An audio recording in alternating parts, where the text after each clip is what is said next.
Hello दोस्तों। मेरा नाम ममता है। मैं एक विधवा थी। मेरे पति की मौत 10 साल पहले ही हो गई थी। मेरा एक बेटा है जिसका नाम विमल है। 1 साल पहले ही उसकी शादी लता नाम की लड़की से हुई थी। लता दिखने में बहुत सुंदर और आकर्षक थी। लता विमल का खूब ख्याल रखती थी, पर मेरे लिए उसका व्यवहार थोड़ा अजीब सा रहता था। रात भर विमल के साथ कमरे में रहकर जब लता अपने कमरे से बाहर निकलती थी, तब वो मुझको ऐसी निगाह से देखती थी जैसे मैं एक तरसती हुई औरत हूं जिसने कई सालों से किसी मर्द का स्पर्श महसूस नहीं किया है। मेरी उम्र 35 साल की थी। मेरा बदन सुडौल और गोरा रंग था। मैं भरी जवानी में विधवा हो गई थी, इसलिए कभी कभी मेरे जिस्म में भी आग सी लग जाती थी। कभी कभी मेरे दिल में भी एक कसक सी उठती थी कि किसी मर्द की मजबूत बाहें मुझे जकड़ ले, जिससे मेरे बदन का अंग अंग चटक जाए। इसी वजह से मैं अपनी बहू लता से जलती भी थी। पिछले कुछ महीनों से गांव के जमींदार का बिगड़ैल बेटा रोहित मेरे पीछे पड़ा हुआ था। जब भी मैं खेत पर जाती, तब मुंडेर पर बैठकर वह मुझे देखता रहता था। सच बोलूं तो मुझको भी ये सब अच्छा लगता था, और मैं जानबूझकर अपने कपड़े इस तरह ढीले छोड़ देती थी जिससे मेरे उभार दिखने लगते थे। वह मेरे बदन पर फिदा था। मुझे भी उसको देखना अच्छा लगता था, लेकिन गांव और समाज की लाज के चलते मैं उसे अनदेखा करती रहती थी। पर रोहित को दीवाना करने के लिए इतना ही काफी था। मैं जानती थी कि रोहित मेरे जिस्म से खेलना चाहता है। मन मेरा भी होता था, लेकिन समाज के डर से मैं अपनी इच्छा दबाकर रख देती थी। एक दिन शाम का समय था और हल्की बारिश शुरू हो गई थी। मैं सोच रही थी कि जमींदार के खेत की बई पूरी करके ही मैं घर जाऊं। मुझे रोहित का इंतजार तो था ही। रोहित भी ऐसे ही मौके के इंतजार में था। उसने पीछे से आकर मुझको जकड़ लिया और संतरों को अपने दोनों हाथों में दबोच लिया। मैं कसमसाई और मैंने चिल्लाने की भी कोशिश की, लेकिन फिर मेरा बदन जो लंबे समय से इस जकड़न का इंतजार कर रहा था, वो निढाल हो गया। मुझे रोहित की बाहों में एक अलग नशा हो रहा था। रोहित के छूने से मैं मदहोश होने लगी। वह मुझको अपनी बाहों में भरकर मेरे पूरे बदन को चूमने लगा और मेरे जिस्म से खेलने लगा। जब तक मैं उसकी आगोश में थी, तब तक मुझे कोई फिक्र ही नहीं थी। फिर जब वह शांत होकर मुझसे अलग हुआ, तब मुझको लोक लाज की चिंता हुई। मैंने जैसे तैसे अपने को समेटा और जोर जोर से रोते हुए सरपंच के घर पहुंच गई और आप बीती सुनाने लगी। लेकिन रोहित की दबंगगिरी के आगे कोई मुंह नहीं खोल रहा था। इधर बात जब मेरे घर तक पहुंची, तो मेरा बेटा विमल और मेरी बहू लता भी सरपंच के यहाँ पहुंच गए।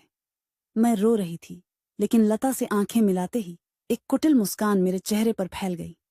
गांव में चौपाल बैठ गई थी। सरपंच और 3 पंच इकट्ठा हो गए थे। एक तरफ मैं खड़ी थी तो दूसरी तरफ रोहित था। गांव के और भी लोग वहां मौजूद थे। गांव के एक बुजुर्ग ने बात को आगे बढ़ाते हुए कहा, जो हुआ सो हुआ। अब ममता जो बोलेगी वही सबको मंजूर होगा। तभी रोहित के भाई पवन ने कहा, हाँ ममता बोल, कितना पैसा लेगी, बात को यही खत्म कर देते हैं।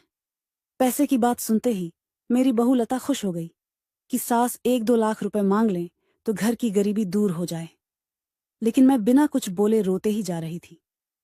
जब सबने जोर दिया, तब मैंने कहा, मेरी समझ में सरपंच जी, रोहित का जल्दी से ब्याह रचा दिया जाए, जिससे यह इधर उधर मुंह मारना बंद कर दे।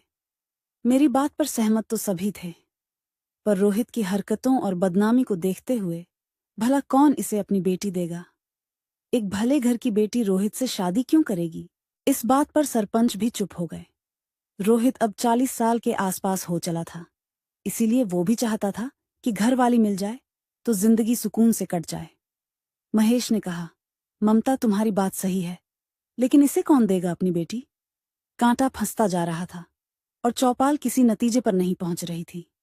इसका सीधा मतलब होता कि रोहित को या तो गांव से निकाले जाने की सजा होती, या उसके खिलाफ पुलिस में रिपोर्ट दर्ज होती। मामले की गंभीरता को देखते हुए अब रोहित ने ही कहा, मैं यह मानता हूं कि मुझसे गलती हुई है और मैं शर्मिंदा भी हूं। अगर ममता चाहे तो मैं उससे ब्याह रचाने को तैयार हूं। मुझको तो मनमांगी मुराद मिल गई थी, लेकिन तभी बहू लता ने कहा, सरपंच जी, ये कैसे हो सकता है। आपके बेटे की सजा मेरी सासू मां क्यों भुगते। आप तो बस पैसा ले देकर मामले को सुलझाएं। तब पवन ने कहा, हम ममता की बात सुनकर ही अपनी बात कहेंगे। मैंने कहा, गांव की बात गांव में ही रहे, इसलिए मैं दिल से तो नहीं, लेकिन गांव की खातिर रोहित का हाथ थामने को तैयार हूं। सरपंच और चौपाल ने चैन की सांस ली। मेरी बहू लता अपना सिर पकड़कर वहीं बैठ गई। वहीं बेटा विमल खुश था। क्यों? कि उसकी मां को सहारा मिल गया था। अब मां का अकेलापन दूर हो जाएगा। थोड़े दिनों के बाद ही हम दोनों की चुपचाप शादी करा दी गई। पहली रात मैं रोहित के सीने से लगते हुए कह रही थी कि विधवा होते ही औरत को अधूरी बना दिया जाता है। वह घुट घुट कर जीने को मजबूर होती है। अरे अरमान तो उसके भी होते हैं। और फिर मेरी बहू लता, उसकी निगाहों ने हमेशा मेरी बेइज्जती की है। उसके लिए मेरी जलन ने ही हम दोनों को एक करने का काम किया है। खुशी में सराबोर रोहित की मजबूत होती पकड़ मुझको जीने का संबल दे रही थी और हम दोनों एक दूसरे से लिपट गए। जो खेत में हुआ था वही अब हुआ, पर अब हम दोनों को चिंता नहीं थी, क्योंकि मैं रोहित की पत्नी जो थी। कमेंट करके जरूर बताइएगा कि आपको ये कहानी कैसी लगी। अगर आपको ये कहानी